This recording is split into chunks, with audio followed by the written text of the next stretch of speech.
नमस्कार। आज हामी अलि गहिरिएर कुरा गर्दैछौँ स्विडेनकी जलवायु अभियन्ता ग्रेटा थोनबर्गको बारेमा। एउटा यस्तो आवाज जसले भनौँ न संसारलाई नै तरङ्गित बनायो। हो, उहाँको यात्रा र प्रभाव साँच्चै नै उल्लेख्य छ।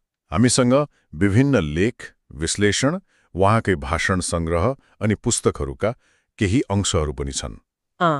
जस्तै #टुगेदरब्यान्ड, रेभिस्टा लेट्राज राराज, ब्लसम एबीए थेरापी, उहाँको आफ्नै किताब no one is too small to make a difference अनि हाइड्रिक्स र नाकोनिचना बाटोसिभियसको विश्लेषण पनि हो। हाम्रो उद्देश्य चाहिँ यी स्रोतहरूलाई केलाएर ग्रेटाको यात्रा, उहाँको सक्रियता पछाडिका कारणहरू र यसले पारेको प्रभावको भित्री तहसम्म पुग्नु हो। मतलब सामान्य समाचारभन्दा अलि भित्र गएर हेर्ने प्रयास गरौँ। ठिक। सुरु गरौँ उहाँको बाल्यकालबाट।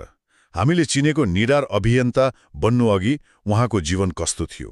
स्रोतहरूले अलि फरक कथा बताउँछन् जस्तो छ। एकदमै। हामीले अहिले देख्ने ग्रेटाभन्दा निकै फरक। 11 वर्षको उमेरमा उहाँ गहिरो डिप्रेसनमा हुनुहुन्थ्यो रे। 11 वर्षमा? ओ, उहाँकी आमा जो ओपेरा गायिका हुनुहुन्छ मलेना अर्नमन, उहाँको किताब छ our house is on fire. त्यसमा उहाँले त्यो पीडादायी समयको वर्णन गर्नुभएको छ। ग्रेटाले खान, बोल्न, हाँस्न लगभग सबै छोड्नु भएको थियो रे। ओहो। तौल पनि 10 केजी जति घटेको थियो। जतिखेर पनि रुने, स्कुलमा, घरमा, रातमा, एकदमै कठिन समय। यो त कल्पना गर्न पनि गाह्रो भयो नि एउटा बच्चाको लागि। अनि यो अवस्थाबाट कसरी बाहिर आउनु भयो त उहाँ? खै त्यो निकै कठिन यात्रा थियो होला, तर पछि स्वास्थ्य परीक्षण गर्दा उहाँलाई एस्पर्जन सिन्ड्रोम पत्ता लाग्यो। यो चाहिँ अटिजम स्पेक्ट्रम डिसअर्डर एएसडी भित्रै पर्ने अवस्था हो। अनि अब्जेसिभ कम्पल्सिभ डिसअर्डर मतलब ओसिडी पनि। त्यसपछि उपचार सुरु भयो, परिवारको माया, साथ अनि नयाँ स्कुलमा भर्ना भएपछि बिस्तारै सुधार आयो रे। अनि यो जलवायु परिवर्तनप्रतिको यस्तो गहिरो लगाव, यो सक्रियतातिरको मोड चाहिँ कसरी आयो त? के खास घटना थियो कि? एउटा घटनालाई निकै महत्त्वपूर्ण मानिन्छ। उहाँले कक्षामा एउटा डकुमेन्ट्री हेर्नु भएछ। डकुमेन्ट्री? कस्तो? समुद्री प्रदूषणबारे। अनि त्यो प्रशान्त महासागरमा जम्मा भएको प्लास्टिकको पहाड जस्तो थुप्रो बारे। त्यो हेरेपछि उहाँ भित्रैदेखि हल्लिनु भयो रे। टिओजेथियर ब्रान्ड स्रोतले पनि उहाँकी आमाको भनाइ राखेको छ त्यो घटनाले उहाँमा कहिले नमेटिने छाप छोड्यो भनेर। सायद त्यहीबाट सुरु भयो होला है यो समय। हो, त्यस्तै देखिन्छ। त्यो नै सायद त्यो विन्डो थियो जहाँबाट जलवायु कार्यको बिउ रोपियो। अब कुरा गरौँ त्यो क्षणको जसले ग्रेटालाई संसारभर चिनायो, त्यो स्कुल स्ट्राइक। अगस्त 2018। 15 वर्षको उमेर, स्विडेनको संसद भवन अगाडि एक्लै, हातमा प्लेकार्ड लिएर स्कुल स्ट्राइक फर क्लाइमेट। हो, त्यो एकदमै शक्तिशाली क्षण थियो। एउटा किशोरी एक्लै। कसरी आयो होला यो विचार? कसरी सुरु भयो यो सब? त्यो वर्ष स्विडेनमा असाध्यै गर्मी बढेको थियो अनि जताततै डढेलो लागेको थियो रे। ग्रेटालाई यसले निकै छोयो। उहाँलाई लाग्यो सरकारले प्यारिस सम्झौता अनुसार कार्बन उत्सर्जन घटाउन पर्याप्त काम गरेन। अनि उहाँले आफै केही गर्ने सोच्नुभयो। उहाँले निर्णय गर्नुभयो अब चुनाव नहुँदासम्म हरेक शुक्रबार स्कुल नजाने अनि संसद भवन अगाडि धर्ना दिने। माग एकदम स्पष्ट, सरकारले जलवायुबारे गम्भीर कदम छालोस्। तर 15 वर्षकी छोरीले स्कुल छोडेर यसरी आन्दोलन गर्छु भन्दा परिवारको मतलब बाबुआमाको प्रतिक्रिया कस्तो थियो होला? के उहाँहरूले तुरन्तै साथ दिनुभयो? यो रोचक छ। द #टुगेदरब्यान्ड स्रोतका अनुसार सुरुमा उहाँका बाबुआमा मतलब अभिनेता, लेखक स्वान्ते थनबर्ग र ओपेरा गायिका मलेना एर्डम्यान यसको विपक्षमा हुनुहुन्थ्यो। ए हो र? हो, उहाँलाई डर लाग्यो छोरीले अनलाइनमा कस्तो आलोचना खेप्नु पर्ला, सामाजिक सञ्जालको दबाव कस्तो होला भन्ने चिन्ता थियो। त्यो त स्वाभाविकै हो। तर ग्रेटा आफ्नो अडानमा एकदमै दृढ हुनुहुन्थ्यो। उहाँ यति तयार हुनुहुन्थ्यो कि उहाँले जलवायु परिवर्तनबारे 30 भन्दा बढी तथ्य र स्रोतहरू सहितको एउटा विस्तृत पर्चा नै बनाउनु भएको थियो रे। के भन्नुभयो? तथ्य र स्रोत सहितको पर्चा नै 15 वर्षको उमेरमा? हो, यसले उहाँ कति गम्भीर हुनुहुन्थ्यो र कति तयारी गर्नुभएको थियो भन्ने देखाउँछ नि। हो नि। अनि त्यसपछि चाहिँ सायद बाबुआमा पनि सहमत हुनुभयो होला। त्यही दृढता र तयारी देखेर होला अन्ततः उहाँहरूले साथ दिनुभयो। तर त्यो सुरुको एक्लो प्रयास कसरी विश्वव्यापी आन्दोलन बन्यो त्यो साँच्ची नै अचम्म लाग्दो छ। हो त्यही त, त्यो स्कुल स्ट्राइकबाट फ्राइडेज फर फ्युचर माने एफएफएफ अभियान सुरु भयो। एकदम। हाइद्रेज र नकोनिश्चा बाटोसेविचको विश्लेषणले पनि देखाउँछ यो अभियान त डढेर्न जस्तै फैलियो। 7,500 भन्दा बढी शहरहरूमा करिब 13 मिलियन मतलब 1,30,00,000 भन्दा बढी युवा सडकमा उत्रिए। 1,30,00,000 यो त सानो संख्या होइन। पक्कै पनि यसमा सामाजिक सञ्जालको ठूलो हात थियो होला है। निकै ठूलो।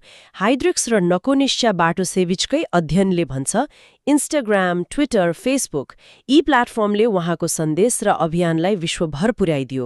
उहाँको ट्विटर फलोवरको संख्या त वात्तै बढेको थियो छोटो समयमै। सामाजिक सञ्जालले साँच्चै विश्वको कुनाकुनामा पुर्यायो उहाँको आवाजलाई।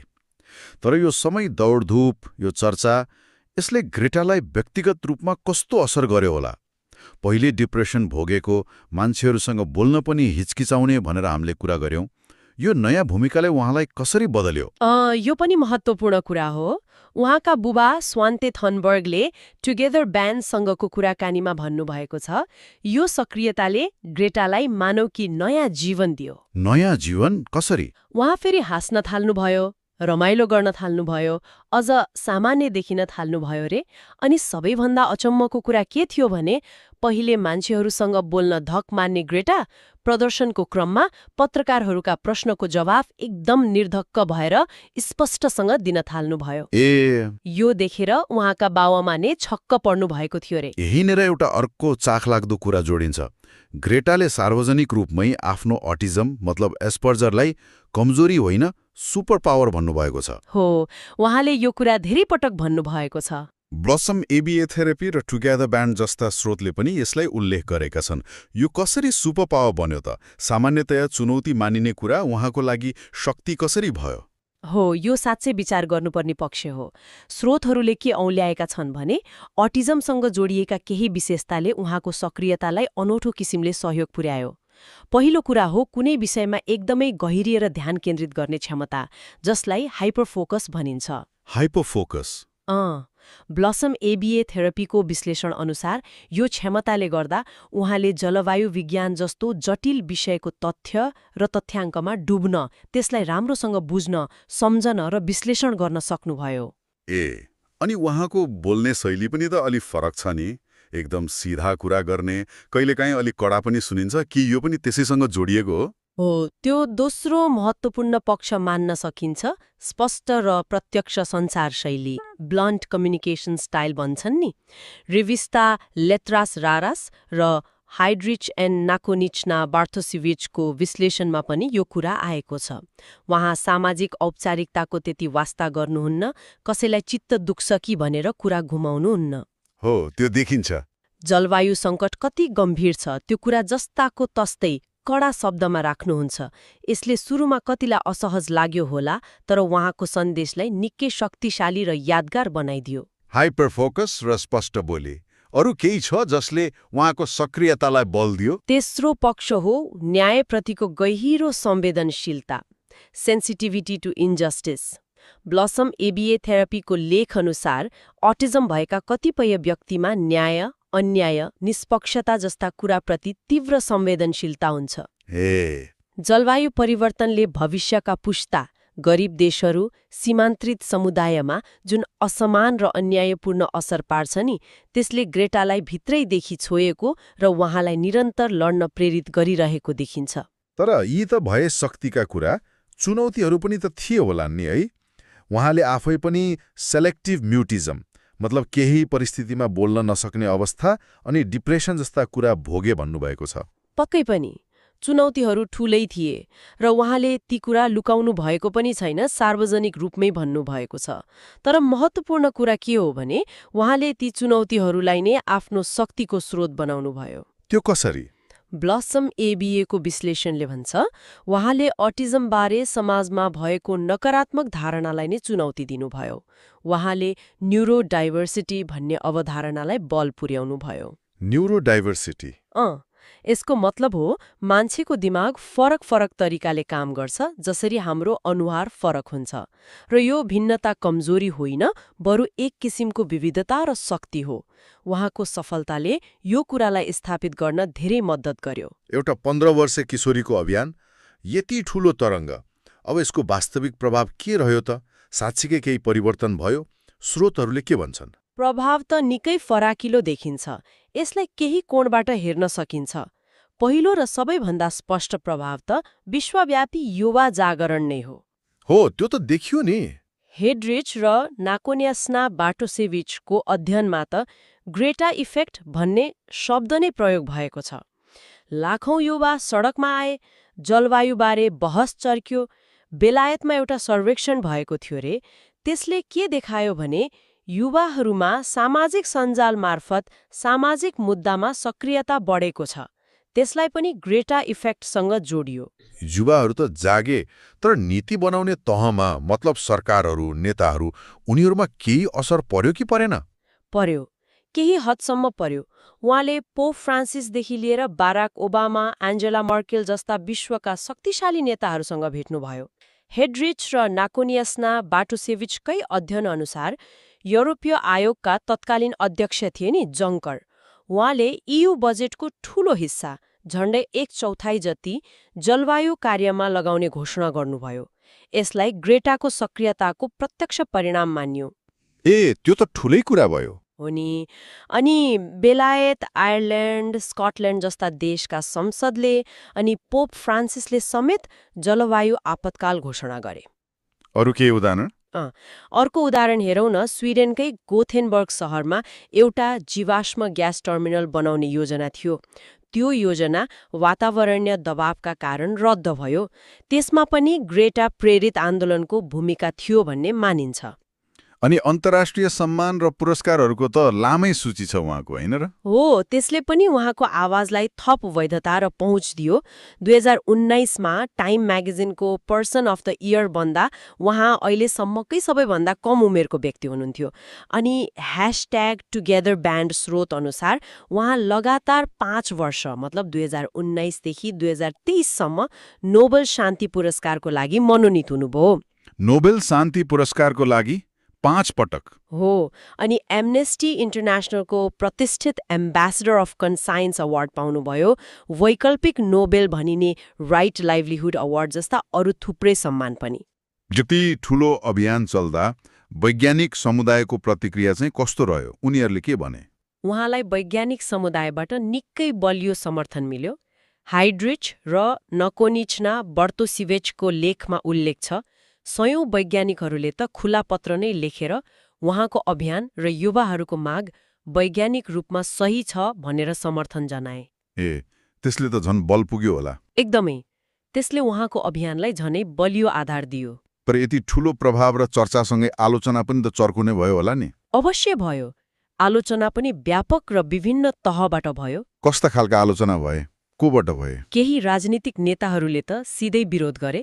हाइड्रिच र नकोनिचना बर्तोसिवेचको अध्ययन अनुसार तत्कालीन बेलायती प्रधानमन्त्री थेरेसा मे अनि अस्ट्रेलियाई प्रधानमन्त्री स्कट मोरिसनले विद्यार्थीहरूले पढाइ बिगारेको, स्कुल छोडेर प्रदर्शन गर्नु गलत हो भनेर आलोचना गरे। अनि तत्कालीन अमेरिकी राष्ट्रपति डोनाल्ड ट्रम्पसँगको त्यो वाकयुद्ध त निकै चर्चामा थियो नि? हो, त्यो निकै मुखर थियो।